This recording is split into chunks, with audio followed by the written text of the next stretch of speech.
మిత్రులారా నమస్తే.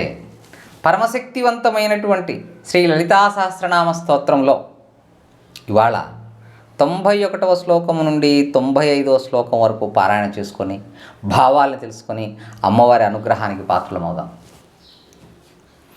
తత్వాసనా తత్వమయీ పంచకోశాంతరస్థిత నిస్సీమ మహిమా నిత్య యౌవన మదశాలిని మదఘూర్ణిత రక్తాక్షి మదపాటలగండభూ చందనద్రవ దిగ్ధాంగి చాంపేయ కుసుమ ప్రియా కుశలా కోమలాకారా కురుకుళ్ళా కుళేశ్వరీ కుళకుండాలయ కౌళమార్గతత్పర సేవిత కుమారగణనాథాంబా తుష్టి పుష్టిర్మతిర్ధృతి శాంతి స్వస్తిమతి కాంతిర్నందిని విఘ్ననాశిని తేజోవతి త్రినయన లోలాక్షి కామరూపిణి మాలిని హంసిని మాతా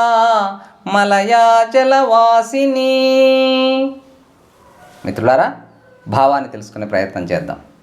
తత్వాసన ప్రకృతి యొక్క 24 తత్వాలను ఆసీనముగా ఆ తత్వాలపైన అధివసించేటటువంటి తల్లి, అధిష్ఠురాలైనటువంటి తల్లి.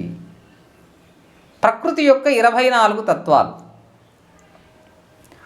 పంచ జ్ఞానేంద్రియాలు కన్ను, ముక్కు, నాలుక, చెవి, చర్మం. అలాగే పంచ కర్మేంద్రియాలు నోరు, చెయ్యి, కాలు, విసర్జకావయవం, జననాంగం.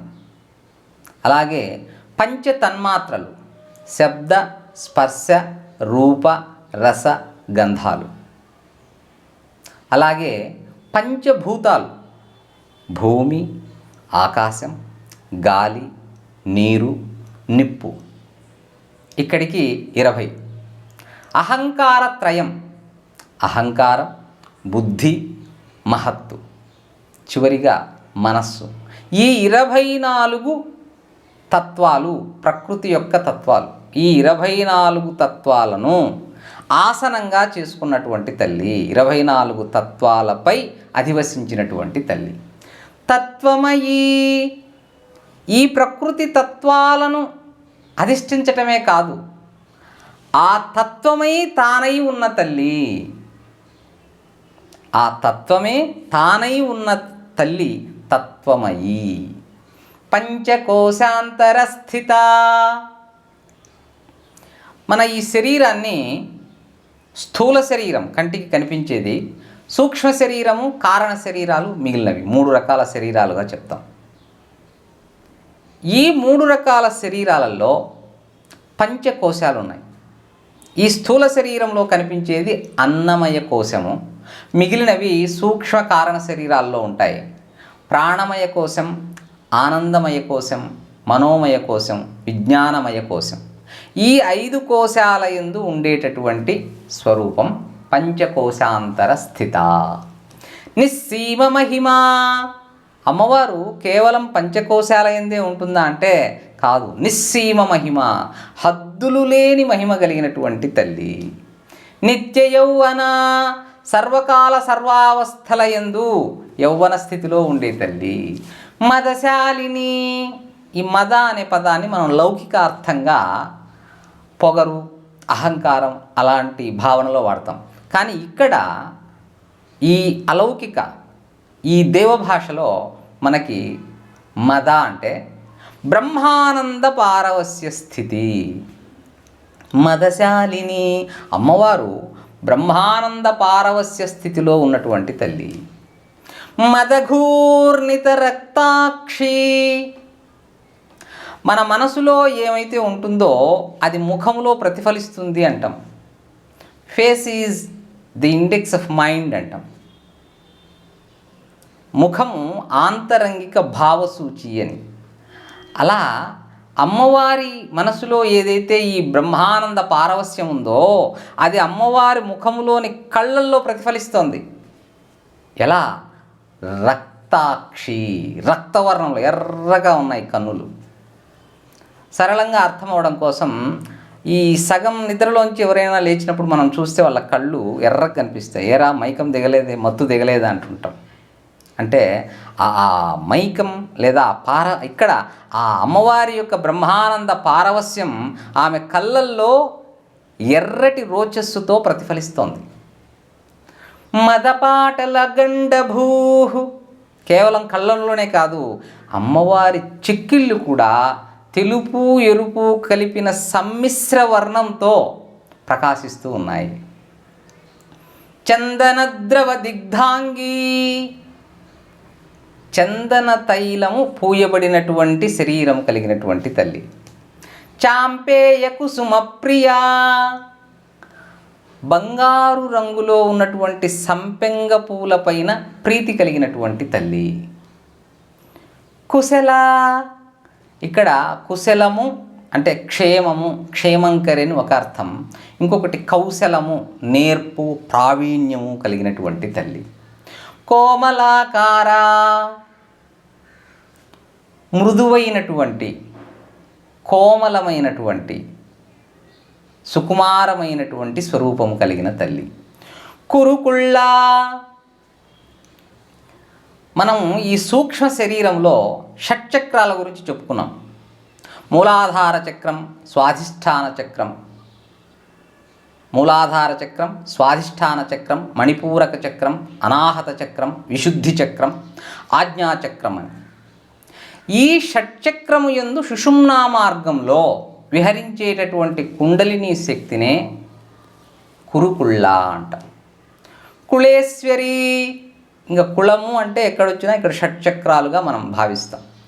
ఆ షట్చక్రమునందు అధివసించినటువంటి తల్లి.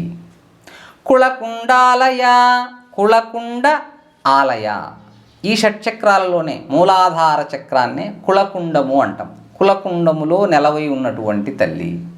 కౌళ మార్గ తత్పర సేవిత, ఈ కౌళ మార్గము అంటే ఇప్పుడు చెప్పుకున్న ఈ షట్చక్ర మార్గం. ఎవరైతే ధ్యానులు, యోగులు ఈ మూలాధార చక్రము నుండి ఆజ్ఞా చక్రం వైపుగా, సహస్రారం వైపుగా ఆ కుండలిని శక్తిని, మూలాధార చక్రము నుండి ఆజ్ఞాచక్రం వైపుగా ఆ కుండలిని శక్తిని ఆ ఊర్ధ్వ మార్గంలో ప్రయాణించేలా చేసేటటువంటి యోగులు, ఆ మహర్షులు, ధ్యానులు ప్రార్థించేటటువంటి తల్లి కౌళమార్గ తత్పర సేవిత. కుమార గణనాథాంబ, కుమారస్వామి గణపతికి తల్లి అయినటువంటిది. తుష్టి, తుష్టి అంటే తృప్తి కలిగినటువంటి స్వరూపం. పుష్టి, సమృద్ధి, పోషణ శక్తి కలిగిన స్వరూపం. మతి, జ్ఞానం యొక్క స్వరూపం, జ్ఞానానికి ప్రతిరూపం. ధృతి, ధైర్యం యొక్క స్వరూపం.